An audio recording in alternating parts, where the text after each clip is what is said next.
Bonjour. Donc, je vais vous faire une présentation pour essayer de clarifier un sujet qui était flou pour moi, qui était qu'est-ce que c'est qu'un DevOps? Et je me présente, j'ai plutôt un profil type sysadmin. Du coup, je suis cofondateur et gérant de la société Evolix où on fait de l'hébergement et de l'infogérance open source. On a une expertise surtout en serveur Linux, en cloud computing, en haute disponibilité. Et on est présent sur Marseille et un petit peu sur Paris et Montréal. Donc le but, c'est de donner un point de vue sur le mouvement DevOps de la part d'un sysadmin. Donc, petit disclaimer, en gros, ça va être très subjectif. Donc, bon, je ne vais pas vous réciter la page Wikipédia, ce n'est pas le but. Donc, je vais vous faire à ma façon un petit peu de ma vision l'historique de pourquoi on parle de DevOps. Alors, tout au début, on parlait de ceux qui connaissent Michel, l'ingénieur informaticien, qui gère toute l'informatique. Donc ça, c'était vraiment tout au début. Ensuite, forcément, il y a eu de plus en plus de choses à gérer. Et on a parlé, bon, par exemple, d'équipe IT. Sauf que forcément, l'équipe a grossi. Et bon, le H, c'est un bug, là. J'ai fait mes slides, j'ai entendu parler de continuous delivery, donc j'ai fait mes slides en continu durant la journée pour être dans le thème. Et là, il y a un bug, bon, je committerai après. L'augmentation des tailles des équipes, en fait, à mon sens, il y a un phénomène naturel qui, bon, ça dépend un peu des sujets, mais à partir d'un chiffre compris entre 5 et 12, je crois que c'est Google ou Yahoo qui parle de two pizza team. Alors, j'aime pas trop ce terme parce que ça fait un peu comme si on nourrit des sysadmins ou des devs avec des pizzas. C'est pas le but, mais ça donne quand même une image de le but, c'est en gros que il y ait 2 pizzas et chacun ait sa part. Et s'il n'y en a pas assez, du coup, c'est que l'équipe est un peu trop grande. Et typiquement sur la partie sysadmin, effectivement, si on gère notamment des tâches de type des incidents ou autres, on voit bien que si on est 50 à gérer des incidents, bon, c'est pas le premier qui décroche le téléphone et il faut se passer les informations. Il y a une inertie à partir du moment où on dépasse une dizaine de personnes à peu près. Donc, pour moi, c'est l'une des raisons pour laquelle apparaît, on va dire, un split entre les équipes. Et ce qui s'est passé, c'est qu'il y a eu l'apparition des équipes de dev, des équipes d'opérateurs et des équipes de sysadmin. Je reviendrai un petit peu sur les différences après. Il faut avoir en tête que ce n'est pas le seul split qui existe dans les équipes informatiques. Là, j'en ai cité un autre entre le support niveau 1, support niveau 2, les ingénieurs.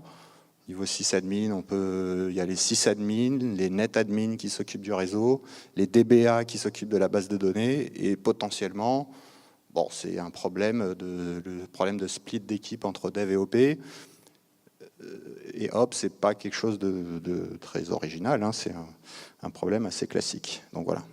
Donc, après, je vous ai fait des petits dessins, je vais reprendre. Donc, celui qui a les lunettes, c'est le dev, celui qui a la barbe, l'op, et le sysadmin, lui, il a la barbe, le chapeau et tout. Petite parenthèse sur, du coup, quelle est la différence entre un op et un sysadmin. Alors, je vais faire un résumé très, très grossier, mais du coup, quand le dev demande de faire ça, l'opérateur, lui, son but, c'est que ça marche. Et il va exécuter, il va dire « Ok, je fais le mieux possible, le plus rapidement possible, et bon, je m'exécute. » Et pour moi, la différence avec un sysadmin, le dev, il va dire « Fais-moi ça », et le sysadmin, il va dire « Non ». Et peut-être après, s'il est de bonne humeur, il va demander pourquoi.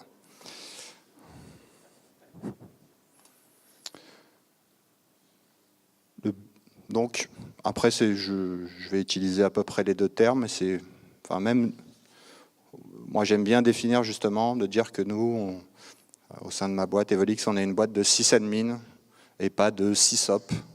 Parce que le but du jeu, c'est effectivement pas on nous passe du code et on nous dit fais-moi marcher. On essaie vraiment de réfléchir à optimiser justement les relations entre la partie opération et la partie code. Donc c'est pour ça d'ailleurs que...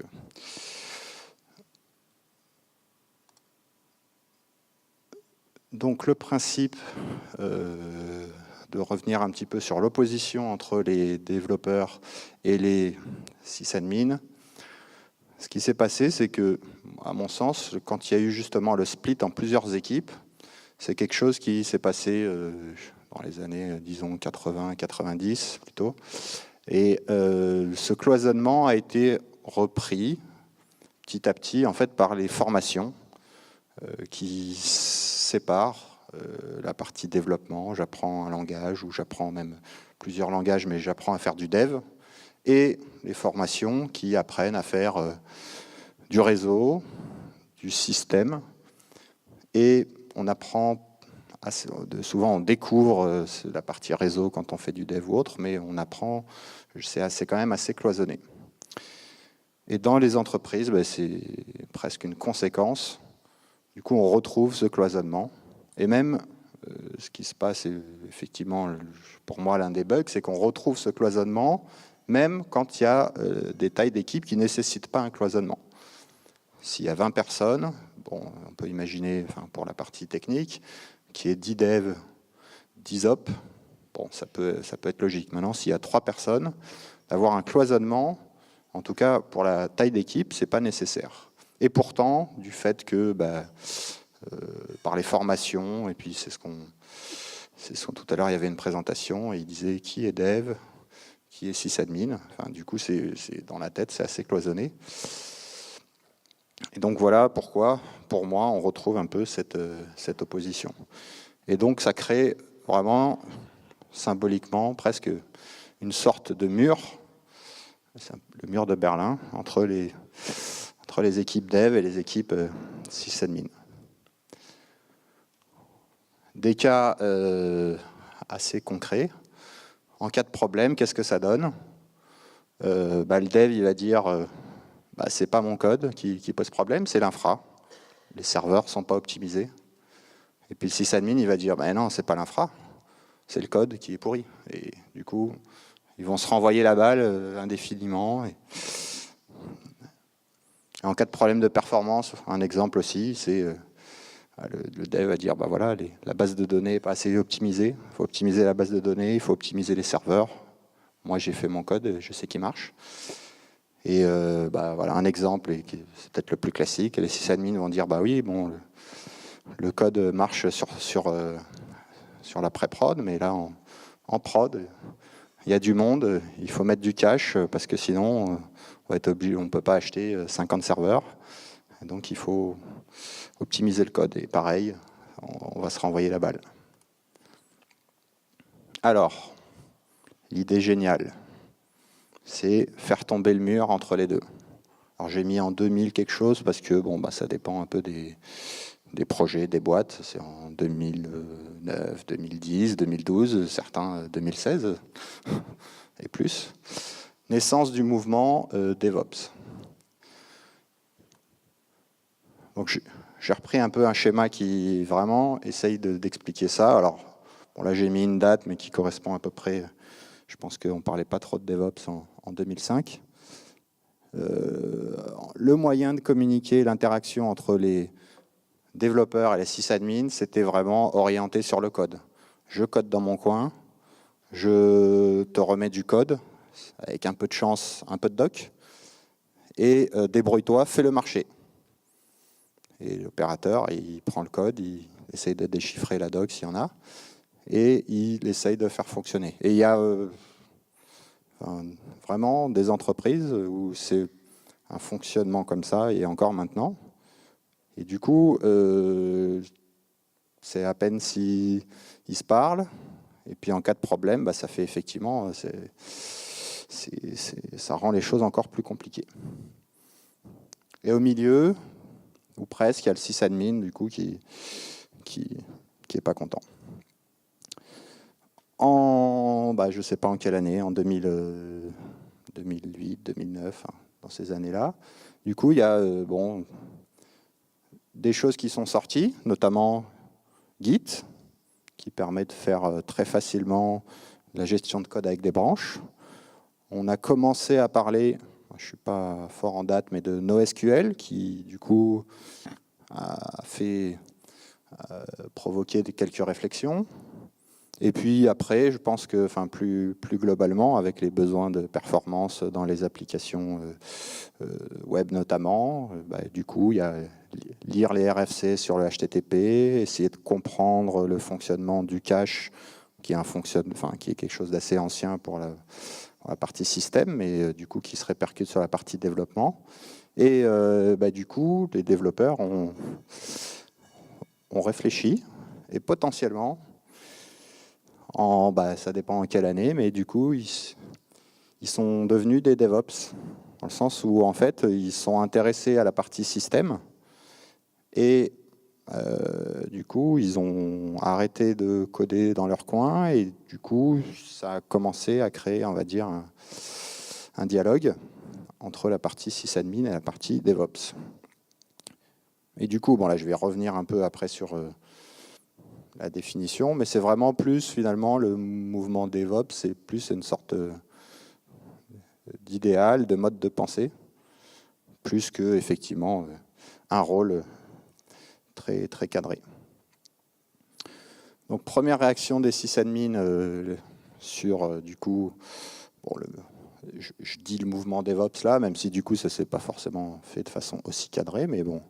Enfin, les devs s'intéressent au système. Enfin, ils vont intégrer des métriques de performance, notamment dans les tests. Et enfin, on va interagir efficacement, parce que dans des exemples concrets, effectivement, avant, le but, c'était d'essayer de former un petit peu les devs pour expliquer ce que c'était la partie cache, par exemple, et pour essayer d'intégrer, parce que c'est effectivement important d'intégrer en amont les notions système au niveau du code. Donc, petite checklist, du coup, pas exhaustive, hein, qui est subjective, mais du coup, des notions de savoir si vous êtes un bon DevOps. Vous devez avoir un SCM, un gestionnaire de code source, qui gère bien les branches et les utiliser. Donc, ça veut dire pas CVS, pas SVN, principalement Git. Faire un minimum d'intégration continue. Vous intéresser aux problématiques de déploiement. Ça, c'est vraiment un des mots-clés qui du coup, quand il y avait un code qui était justement passé entre les développeurs et les sysadmins, potentiellement, c'était une archive, un zip, qui dit voilà, c'est mon code, il faut le faire marcher. Alors que du coup, avec des instructions, il faut adapter la base de données, faire des choses comme ça. Mais là, cette problématique de déploiement, je pense que vous êtes convaincus, il faut s'y intéresser côté développeur. Les flag features, donc ça c'est une chose que nous, on en demande aussi quand il y a notamment des problématiques de performance. Le concept est très simple, c'est de dire, imaginons que vous avez un site e-commerce, et un des points qui consomme le plus, c'est vraiment un exemple, c'est la partie recherche, qui ne peut pas être mise en cache. Et le but, c'est de pouvoir très facilement, par exemple via une variable d'environnement ou un fichier de conf, permettre de désactiver applicativement la recherche. C'est-à-dire, par exemple, on imagine que le champ de recherche n'existe plus, ça n'apparaît plus. Et du coup, ça permet éventuellement, lors d'un pic imprévisible de recherche, non pas de recherche, de visite, de désactiver éventuellement le formulaire de recherche pour tenir la charge. Voilà, c'est un des exemples, et ça, on peut éventuellement découper presque une application pour pouvoir éventuellement passer sur un mode dégradé en cas de besoin. Gestion des tâches asynchrones. Donc ça, bon, bah, c'est avec les besoins de performance, tout ce qui est envoyer des mails, des choses qui sont finalement pas nécessaires de faire en synchrone dans du code. Potentiellement, le but c'est de passer par des workers et de pas faire de faire travailler, on va dire, des tâches en asynchrone. Faire des tests de performance. Donc ça aussi, c'est maintenant assez classique, mais bon, il y a un certain temps, quand ça marchait, le développeur, ça marchait sur son poste, pour lui, ça allait marcher en prod. Le but, c'est effectivement de vérifier un certain nombre de choses, et notamment de vérifier une partie performance, dans l'idéal, à gérer dans des tests unitaires ou en termes d'intégration continue. Et on reviendra un tout petit peu dessus. Et les métriques partagées avec les sysadmins, bah ça c'est pareil, c'est pour avoir des bonnes interactions, être capable de savoir si ça marche, si ça ne marche pas. Le but c'est d'améliorer tout ça. Est-ce que le mouvement DevOps, ça résout tout? Donc là, je vais exposer plusieurs points. Alors ça, c'est ce qu'on a dit tout à l'heure. En fait, si on prend des vrais DevOps, c'est-à-dire quelqu'un qui est à la fois développeur et opérateur, est-ce que ça existe vraiment? Alors, moi, de ce que j'ai vu, il n'existe pas de cursus ingénieur DevOps, ni de DUT, ni de BTS. Et donc, la plupart du temps, ce qu'il y a, c'est que c'est par exemple des développeurs qui vont s'intéresser au monde du sysadmin. Et la plupart du temps, c'est ce qu'il y a. Plus rare dans l'autre sens. Et c'est ce que je disais du coup tout à l'heure, dans le sens où le but, c'est pas forcément de connaître tout des deux mondes, mais c'est plus un mode de pensée, un idéal. Et pourquoi c'est un idéal? Parce que il reste quand même des points un peu contradictoires. Le dev, il est poussé au changement en permanence, il faut qu'il code des nouvelles features. Son but, c'est de changer en permanence, de faire 40 mises en prod par jour. C'est ce qu'il a dit GitHub. Alors que l'opérateur, le sysadmin, il repousse le changement au sens où le but, c'est d'avoir un système le plus fiable possible. Et naturellement, ça s'oppose un petit peu. Voilà, bon, après, c'est plus sur le métier où le dev, potentiellement, il peut avoir besoin d'avoir des moments sans trop d'interruptions, alors qu'un sysadmin, ou en tout cas un opérateur, il va potentiellement, dans une journée, gérer des dizaines de petites tâches qui n'ont rien à voir entre elles. Il faut être capable, ça, c'est pas le même mode de fonctionnement. Le piège également que j'entends, c'est de dire je recrute un DevOps, du coup ça va m'éviter de recruter deux profils, et puis c'est une personne qui fera les deux à la fois. Hier, j'ai entendu du coup sur un salon quelqu'un qui dit on recrute quelqu'un, on cherche un DevOps. Bon, en fait, ça va aussi si c'est un administrateur système ou quelqu'un qui sait coder. Et du coup, c'est un peu flou, quoi. Il faut avoir en tête qu'effectivement, bon, c'est pas magique. Un DevOps, il va pas faire à la fois Dev et à la fois Op. Il va faire peut-être, dans l'idéal, la moitié des deux profils. Et donc, du coup, si on a une équipe où on avait, on va dire, 3 devs ou 3 opérateurs, du coup, bon, est-ce qu'on va faire une équipe de 6 DevOps, de 4 DevOps? Parce que bon, il peut y avoir quand même une optimisation. Ou alors, à mon sens, ça va plutôt être effectivement, il va y avoir, les DevOps vont plutôt faire l'intermédiaire entre les deux mondes. Là, c'est ce que je disais tout à l'heure un peu en introduction. Après, ça dépend effectivement en fonction des tailles d'équipe. Donc, pour les petites équipes, du coup, c'est effectivement idéal. Après, pour les équipes plus importantes, l'objectif, c'est de faire l'intermédiaire. Après, si on a des grosses équipes, le but, c'est pas de recréer un silo et de pas avoir, à mon sens, une équipe de DevOps qui va faire l'intermédiaire entre les devs. Et ben non, ça, c'est encore pire qu'avant. Donc, du coup, voilà, le but, c'est d'avoir vraiment un dialogue entre la partie dev et la partie op ou sysadmin. Une des questions qui se pose aussi, c'est qui conçoit l'infrastructure. Du coup, qui décide du nombre de serveurs, qui décide si on sépare des services ou pas, qui décide du choix de l'hébergement, des technologies. En gros, qui est l'architecte, pour utiliser des mots à la mode. Donc, moi, à mon sens, du coup, c'est effectivement, enfin, comme on voit les choses, c'est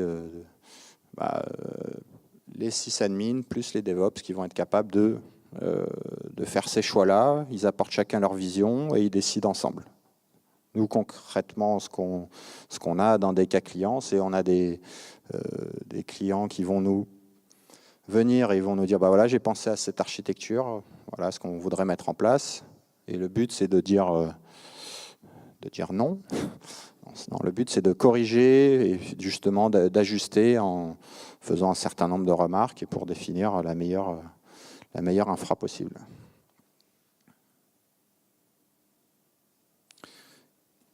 Quelques questions du coup qu'il faut avoir en tête, à mon sens, et que je vous apporte pas forcément la réponse, mais du coup, quand ça marche pas, alors bon là il y a plein de projets, plein de contextes, ça dépend un petit peu des cas, mais qui reçoit les appels, alors directement ou indirectement, mais quand ça marche pas, qui est-ce qui reçoit les appels? Qui va se réveiller quand le code plante? Ou parce qu'il y a des incidents d'infra ou de réseau? Ou par exemple un process, bon là on peut se dire ça plante, on met un process qui va relancer en permanence, mais si par exemple ça plante de façon récurrente, à chaque fois que ça se relance, 3 minutes après ça replante, donc ça c'est des cas assez classiques. Et puis des cas plus pointus où du coup qui va connaître la RFC et qui va ou aller la relire en détail, mais bon, il faut avoir un peu de background. Quand on a un problème pointu au niveau réseau. Voilà. Bon, là, le but, c'est pas de donner des grands principes ou autres, mais c'est d'une certaine façon, il faut être capable de répondre à ces questions-là. Voilà. Du coup, ma définition du DevOps, qu'est-ce que c'est? Donc, pour moi, en pratique, actuellement, c'est un développeur qui s'intéresse à la partie système, ce qui n'était pas le cas jusqu'à il y a quelques années. D'un point de vue compréhension technique, donc il va s'intéresser à ce que c'est une base de données, il sait se servir de MySQL Tuner, il fait des choses comme ça sur les bases de données, et également, il pense interaction avec les sysadmins.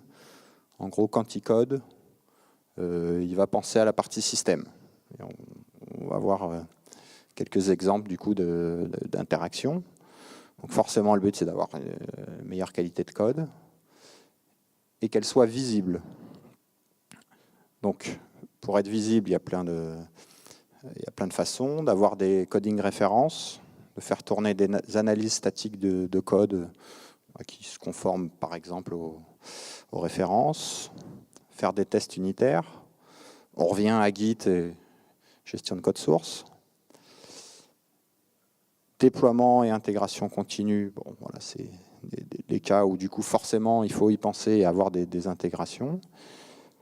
Pour la partie monitoring, penser à se dire comment on va pouvoir surveiller mon application, avoir des checks dédiés, plusieurs, et préparer en se disant, essayer d'envisager le cas où j'ai accès à une page, mais est-ce qu'elle fait bien tourner à la base de données? Est-ce qu'elle fait bien tourner tous les services? Est-ce que je peux vérifier que si cette page est OK, tout fonctionne? Et généralement, ça passe par faire des pages dédiées, par exemple sur le cas d'un site web, qui vont faire un minimum de tests de tous les services et qui vont permettre de renvoyer un code 200 si tout est OK, et sinon un code d'erreur.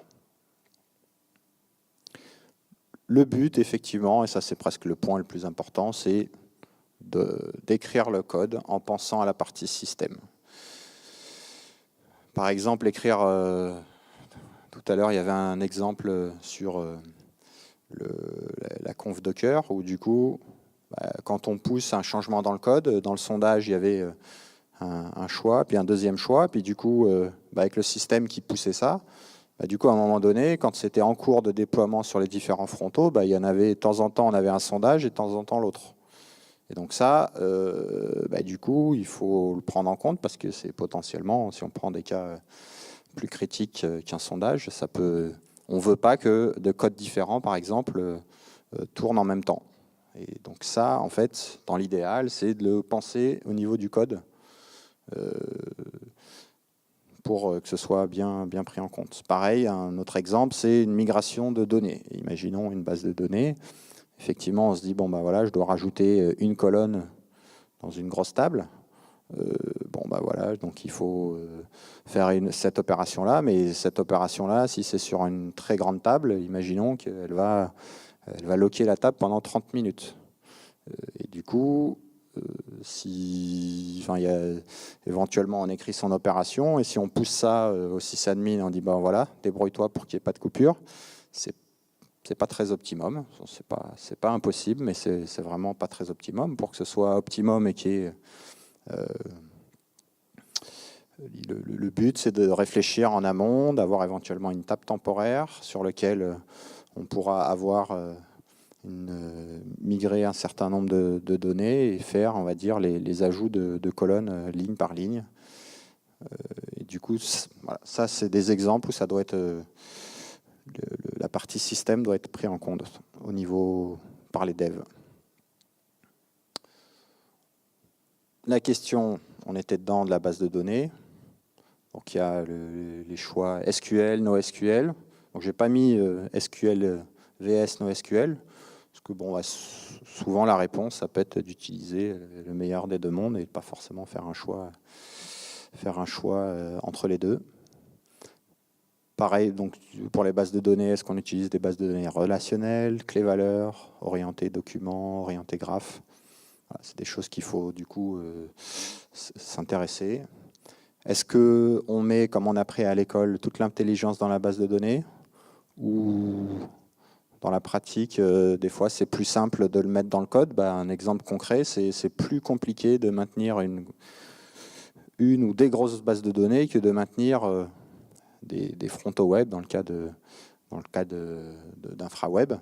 Et donc, du coup, même si c'est pas comme ça qu'on apprend à l'école, ça peut être intéressant de déporter un certain nombre d'intelligences dans le code parce que c'est beaucoup plus scalable.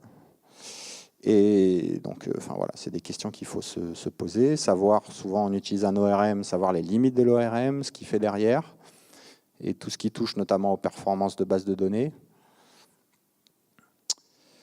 Les migrations, on en a parlé juste avant, et les questions également de sauvegarde, voire réplication. Sauvegarde, du coup, comment je fais pour avoir des sauvegardes de ma base de données en ayant du zéro downtime?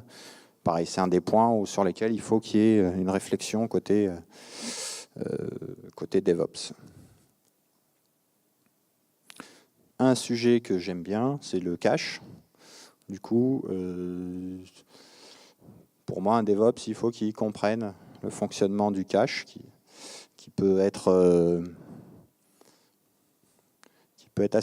est assez simple, mais qui, dans la pratique, peut être compliqué, parce que du coup, je sais que avec certaines sociétés, du coup, on leur a expliqué comment ça fonctionnait le cache, mais ils ont implémenté du cache, mais du coup, ça devenait, dès qu'il y avait un problème, à l'inverse, ils disent c'est un problème de cache, il y a un problème de cache. Comment on fait pour on veut vider le cache, c'est sûr qu'il y a un problème. Et du coup, voilà, il faut bien comprendre pour en user et même en abuser sans avoir peur. Donc les principes généraux du cache, c'est le time to live, la notion importante d'invalidation du cache, et aussi comprendre, pour pouvoir en abuser, en règle générale, c'est pas une obligation, mais il y a plusieurs niveaux de cache. Voilà, c'est des exemples. Il y a par exemple le cache de la base de données. Si vous faites une requête, qu'il y a sur un select qui n'a pas eu d'insertion, normalement, votre base de données, elle va vous renvoyer, même si le résultat a pris 30 secondes, il va être immédiat la seconde fois, si il n'y a pas eu d'insert entre-temps, si le cache n'est pas invalidé, justement. Donc ça, il faut avoir en tête, le prendre en compte. Ça ne sert à rien non plus de réimplémenter cette partie-là. Le cache des requêtes, qui est de stocker des résultats quand on le peut, pendant, par exemple, quelques secondes ou quelques minutes. Memcache, par exemple, c'est un logiciel qui va permettre de faire ça, et qui est optimum, puisqu'il va fonctionner en mémoire, et du coup, il va être très rapide pour l'accès aux données. Le cache du coup applicatif, là, qui peut être, souvent on va utiliser, on peut également utiliser Memcache, mais pour stocker un certain nombre, pas forcément des requêtes à une base de données, mais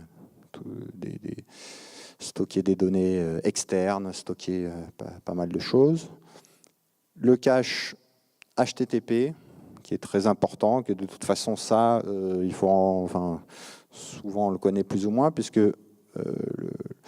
les navigateurs, pour parler correctement aux navigateurs, quand on fait une application web, il faut qu'on s'intéresse à est-ce que j'envoie les bons en tête, est-ce que le navigateur Firefox, Chrome, Internet Explorer, est-ce qu'il va garder en cache ma page ou est-ce que je suis sûr qu'il va rafraîchir quand je vais retourner sur la page d'accueil, par exemple? Tout ça, ça se gère notamment avec des entêtes HTTP. Le fait d'envoyer des cookies ou de ne pas envoyer des cookies, c'est quelque chose de très différent, notamment généralement quand il y a des cookies, s'ils servent pour une partie dynamique, ça veut dire qu'on ne pourra pas mettre la page en cache. Et du coup, il faut avoir en tête que ça a un coût d'un point de vue système et d'un point de vue serveur. Et le cache ESI, c'est la possibilité d'avoir en fait une sorte de cache HTTP, mais partiel pour certaines pages. Forcément, souvent, on a des pages qui sont un peu dynamiques, avec des informations propres à un utilisateur, mais on peut quand même mettre la page d'accueil, éventuellement, on peut mettre tout en cache, à part une petite portion, et on peut utiliser du cache ESI avec des logiciels, notamment comme Varnish, qui vont être capables de les interpréter. Là, je passe un peu, effectivement, en revue un certain nombre de points, mais je vais passer rapidement, mais c'est des points pour moi importants pour la partie DevOps. Comprendre le load balancing. Juste avant, sur Docker, justement, il parlait de hop, il y a un HAProxy qui se met en place tout seul. On voyait après la conf du HAProxy dans le petit écran. Du coup, c'est super si c'est automatisé, mais c'est aussi bien de comprendre un peu comment ça marche. Tolérance de panne, zéro downtime, ça on en a parlé. Et on peut utiliser notamment HAProxy pour faire ça.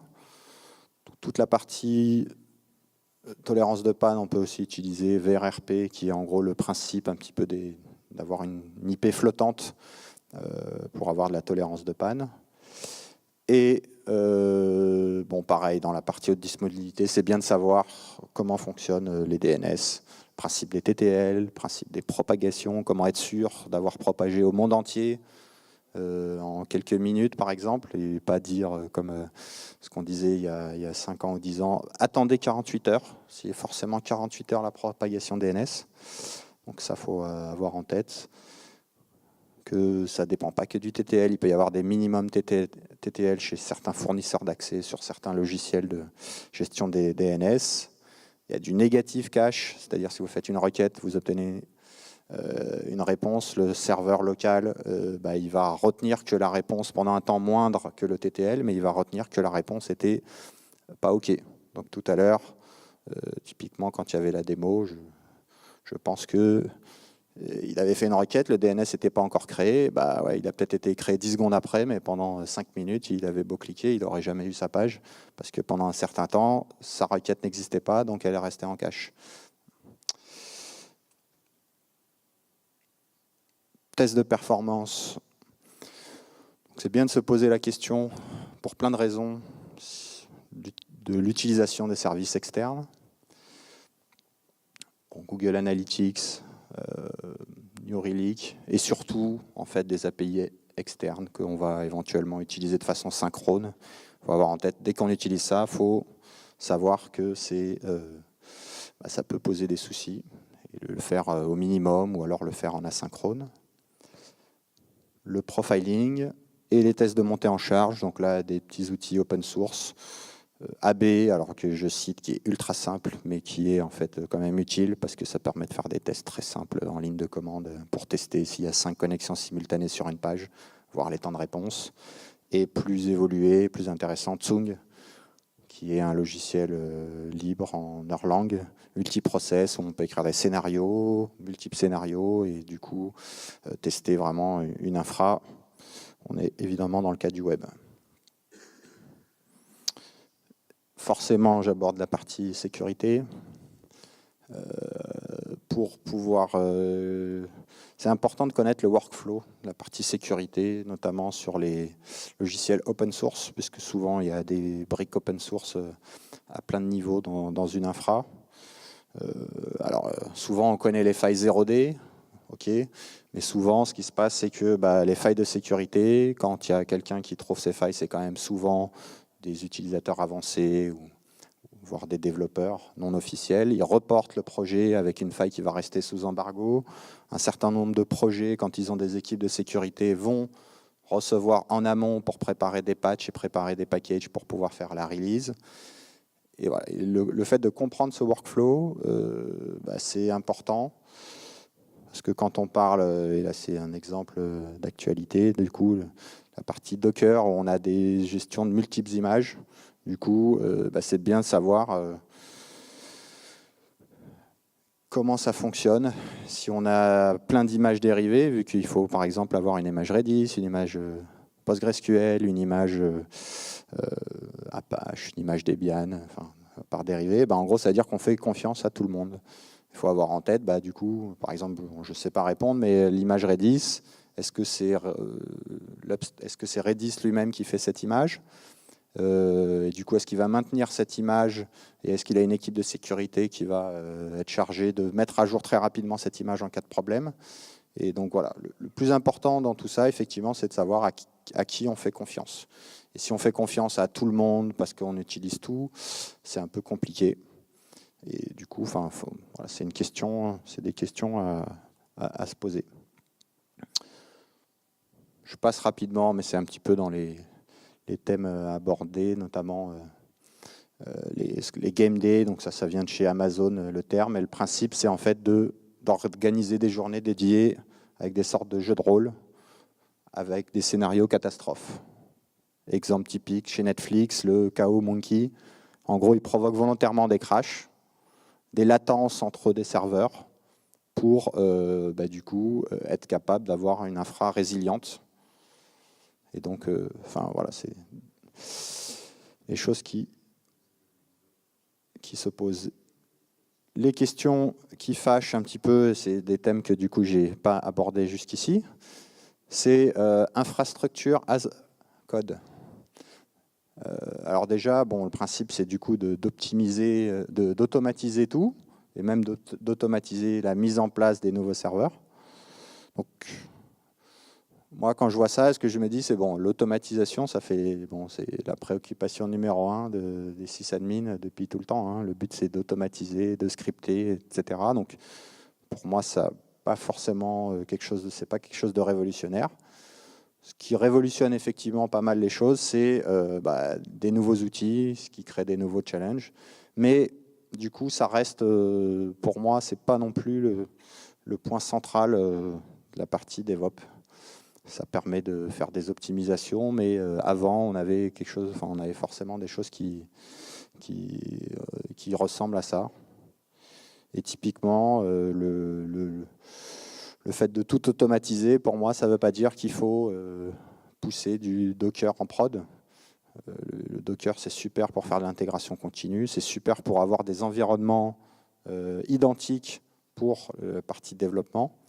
Pour la partie prod, je vous ai dit que c'était subjectif, mais du coup, pour moi, il faut attendre. Et on va peut-être plutôt être sur un mode avec du Puppet, Salt, Chef ou Ansible pour gérer cette partie-là. Un autre point qui, là, c'est pas forcément un point qui fâche, mais c'est Release early, release often. On fait 40 mises en prod par jour. Ça, c'est super. Ça veut dire qu'on maîtrise, on est capable de corriger très rapidement en cas de problème. Par contre, ça ne veut pas dire qu'il faut utiliser toutes les dernières technos, et on revient au point précédent, qui sont à la mode. Il faut avoir en tête qu'utiliser une techno bleeding edge, en gros, c'est pas interdit, mais ça a un vrai coût. C'est-à-dire que si vous utilisez MongoDB, ça vient de sortir au moment où ça vient de sortir, vous pouvez peut-être le faire si vraiment ça vous permet au lieu de le recoder vous-même certaines features, vous pouvez, ça vous fait gagner un temps énorme, voilà, mais il faut avoir en tête que ça va avoir un vrai coût, que du coup vous allez devoir potentiellement maintenir un petit peu un certain nombre de choses, ça va coûter du temps, de l'argent, et du coup, bon, c'est un peu comme ce qu'on disait sur certains autres points, voilà, c'est pas interdit, mais il faut le faire avec vraiment beaucoup de précautions.